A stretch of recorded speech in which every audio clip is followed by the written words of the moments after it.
Hi everyone, I'm Dale Smith, aka Journo Dale, and we're here to talk about Canadian politics.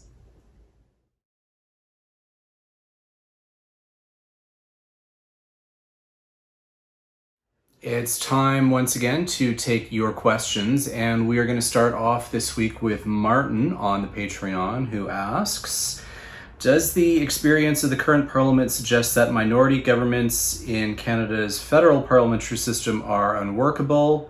Does it suggest that it's coalition, formal supply agreements, or nothing else short of majority governments? Bit of a tough question, but I think it's largely situational.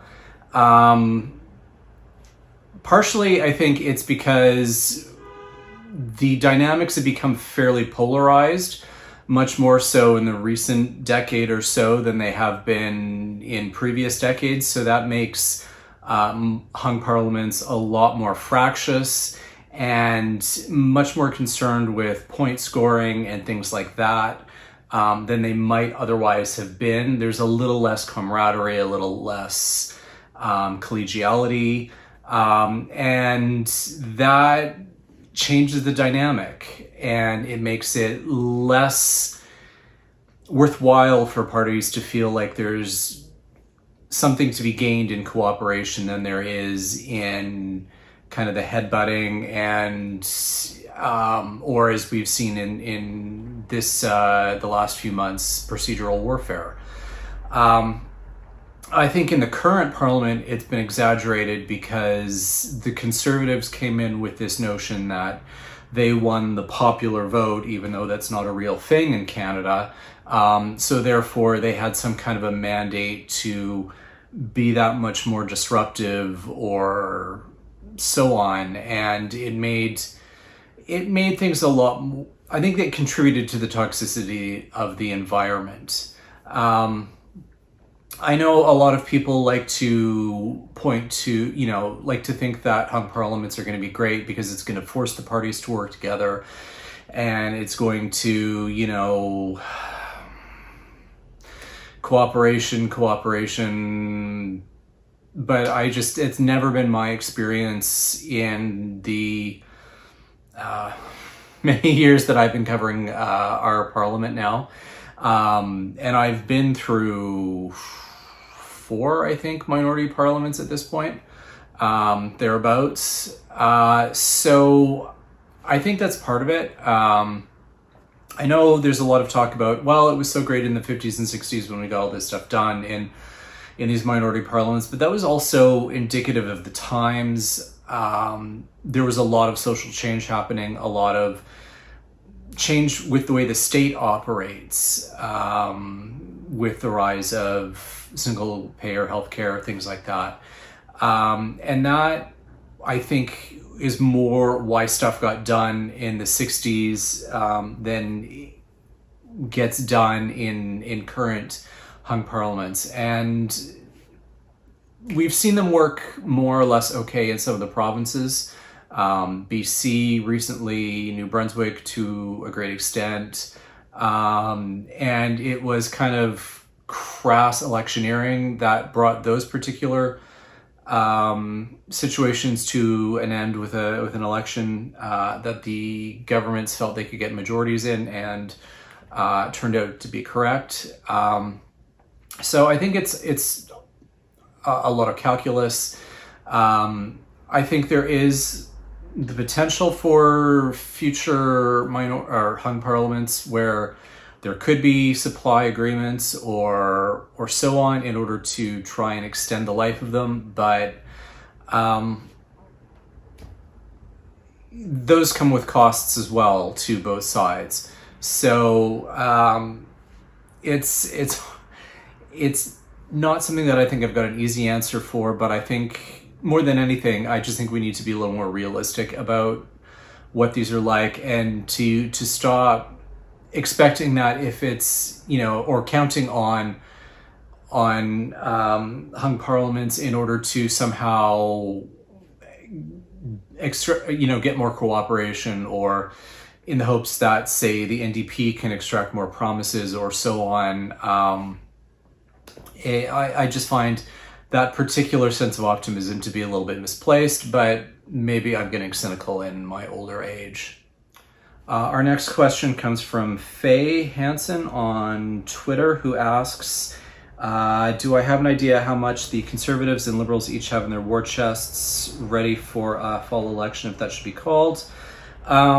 We don't really. They don't kind of give us their bank balances, but what we can do is kind of point to some fundraising. And I've called up Eric Grenier's page here, and he's got the totals for the first 2 quarters of the year. And the Conservatives, no surprise, are in the lead with 13.5 million. The Liberals in second place, 6.8 million.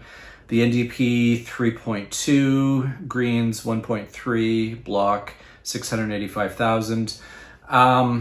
He also kind of noted that everyone, with the exception of the Bloc, is a little less than they were in the first half of 2015 before that election, if that counts for anything. But I mean, we're also coming out of a global financial crisis, and party donations have probably taken a hit as a result of that. Suffice to say, that's kind of where they're standing in terms of fundraising. You can kind of extrapolate that in terms of what kind of war chest they've amassed. The Greens, we know, are in dire financial shape and hemorrhaging money right now, in particular because of all the internal legal battles that are going on.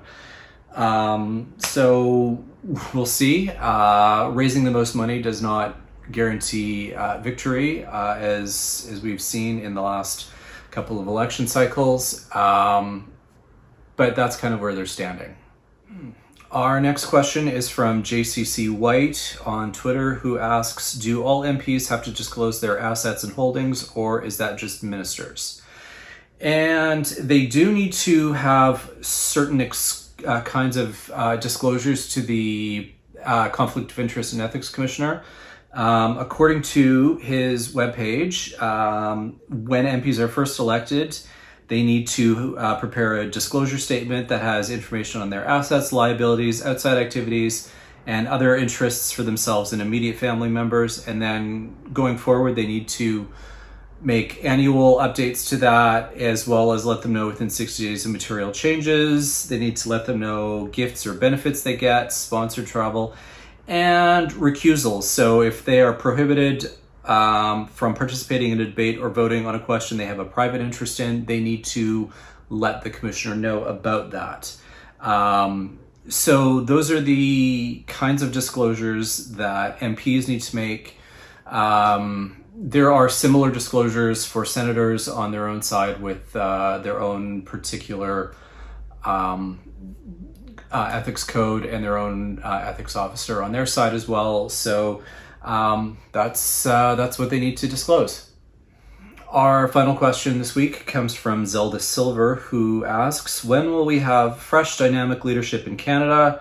And says, I am so tired of having to vote for the lesser of 3 uninspiring leaders. Where is the innovation, the energy, the ability to move forward collaboratively and quickly on diversifying the economy and on Indigenous issues?